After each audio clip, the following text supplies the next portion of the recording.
This headline, I read it on our earlier panel. DHS announces steps to protect border communities from wall construction. This was an actual headline from 2021, April 30th, 2021. Did the wall construction or the border wall, did you feel threatened? Was your safety threatened by the wall? It was quite the opposite. We were so glad to see it. It was, like I say, an answer to our prayers, because that was going to be some safety and security we had never seen before. That's what I thought. It seems like it was a very good thing. It was actually helping. Have you, I know you're running for president. You are distressed that the Ukrainians don't have enough American tanks. Every city in the United States has become much worse over the past 3 years. Yeah. Drive around. There's not one city that's gotten better in the United States. And it's visible. Our economy has degraded. The suicide rate has jumped. Public filth and disorder and crime have exponentially increased. And yet your concern is that the Ukrainians...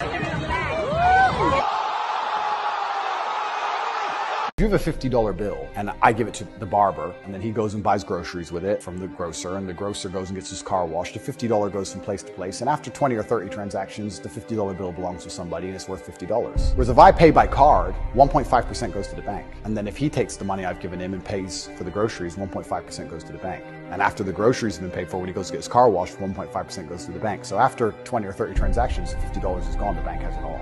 I think that's why they're so desperate to get rid of cash. Today, I am pleased to announce an additional $250 million in new funding for Agri-Ukraine. We will work to create and to expand alternative export routes for Ukrainian farmers. Yesterday, as far as you know, probably we had a call of our President Volodymyr Zelensky and Secretary General Guterres. They discussed that definitely we need to continue to maintain Black Sea Grain Initiative. I hope that very soon we will have a call between another side of this initiative between Ukraine and Turkey and United Nations. And after these consultations, we will understand what we will do together with partners. Biggest fear that the World Economic Forum has is that there are going to be people that will not comply. Their biggest fear is your fight for freedom. Their biggest fear is that you will make individual decisions for yourself and you will not follow their orders. So this digital stuff is absolutely key, because without it, they can't enforce anything. Without it, they can't mandate that you do something. Without it, they can't control your life. So I don't care if you're talking about carbon emissions and what's safe and effective as far as they are concerned. I don't care if they're talking about an experimental injection, a series of injections, whatever they may be, and what's safe and effective as far as they're concerned. This is not about those individual things. This is about the desire to control you from the outside in. And if they have a digital process whereby they can restrict your movement, your behavior, and your decisions with the click of a button, you are done. You're done. Because of the banking crisis, people are saying that a version of China's CBDC is going to show up in the USA.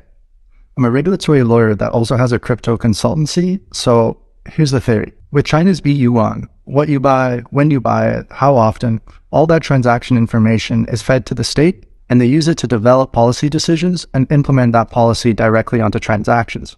Under 18, your attempt to buy alcohol is rejected.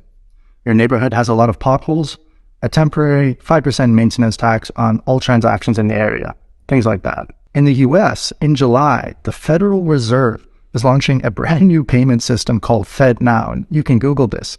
It's a direct consumer-to-government payment system that has no middleman, so no PayPal, no Visa. This is just like China's e-yuan. Completely separately, because banks losing customer deposits is a thing now, people are demanding the US government to guarantee their bank deposits. But now there's this FedNow system coming out in July. What if your cash account itself was permanently on loan to the government But in exchange, it's guaranteed and they even give you 1% interest.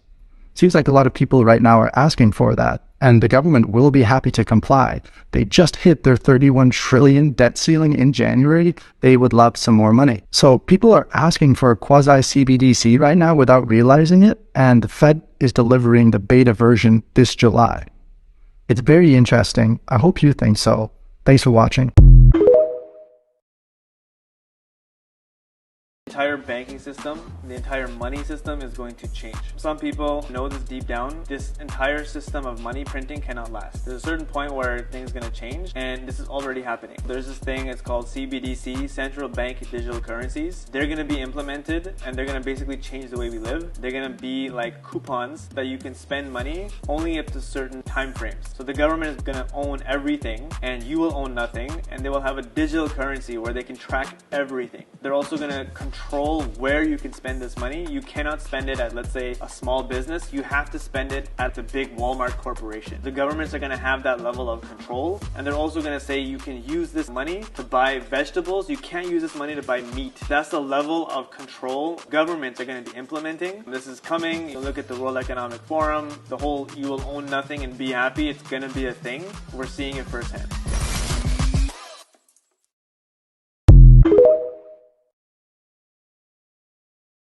Okay, I figured I would jump on here and explain this. It's too much to text. Okay, so here's the deal. When the bank switches, what's going to happen is you're going to either join the system and become part of the digital currency, which means the government will control when and how you use your money. They will have a switch. They can turn it on or off based on your carbon footprint, based on whether you said something they didn't like or posted something they didn't like or visited a website they didn't like. So if you choose to not do that, you're going to have to step outside of the system, and that means you won't have any money, right? So the only thing that you'll have is the stuff that you have accumulated, right? And the reason I said no electricity is because if you don't have digital currency to pay your electric bill, how do you keep your electricity on? If you don't have digital currency to pay your water bill, how do you get any water? You don't. So you would lose your electric, you would lose your water, and you would lose your ability to go into a store and purchase things. So you either become part of the system or you figure out how to survive outside of the system. Hopefully that clears it. You'll be correct, because in fewer than 24 hours, the United States dollar changes forever. Tomorrow, the first... Next week, everything changes for the US dollar. It is here. The Federal Reserve is going to completely change how we use money. The dollar is becoming worthless, and there are places that don't accept cash anymore. And one of the big ones is going to be national parks, government buildings. It's either going to be plastic, digital, or mobile payments. Now, something big is rolling out next week. I find this hard to believe, but a lot of Americans don't have bank accounts or banking or digital cash. So there are surprisingly an amount of probably, I'm going to guess, older people that haven't accepted this and maybe still use cash. I'm not sure who doesn't use this. I know the younger generation, they're all about digital, like they just get it. But they can even regulate these apps like Cash App, Venmo, PayPal, all of those. And someone asked, like, how safe is this going to be? Well, it's about as safe as the internet. You know, when the internet came, that's never going to last. It's about as safe as banks are. You know, they never get hacked or, you know, I just got hacked last week and lost all my credit cards, had to restart them all. You know, websites, are they ever glitchy? So these things we use and trust for business, for banking already. So the war on cash is pretty much won. So how will this affect things like privacy, limiting your access? Will they be able to dip into your money? Will they be able to just decide what you owe? Will they decide just to take money for taxes? So what I suggest when this rolls out is to not link your bank account to any IRS or FedCoin. I've heard these digital dollars will literally track where we spend money, and they could, cut us off saying you're spending too much here. We need you to spend there.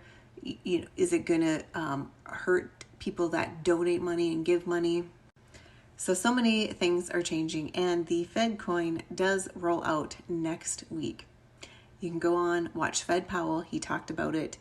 It is rolling out and being adopted now, and it will be here full force in July. But next week it is being rolled out.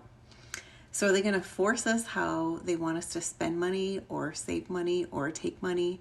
It's kind of nerve-wracking, and this is not fear-mongering. This is legit. This is what's happening. I have been prepared for this. So in 3 days, everything is changing, you guys, and I'm not sure if you're prepared. If you have questions, I'm not sure how to roll out. I know what I'm doing to prepare. So next week, be ready for fireworks. Although they might just ignore it till July. But it is here next week. Well, folks, that was a lot of opinions about the CBDC and what's rolling in on us. Comment below, hit a thumbs up, tell me what you think. I think that we're in trouble. I think that it's going to give the government total control over everything that we do if we can have something or we can't have something, and especially when it comes to food and other things. But folks, what I can say is keep prepping, don't give up, and don't give in. This is OTWP, just with thoughts for the day. Hope to see you tonight at the live stream. We're going to be talking about several things because there's no turning back.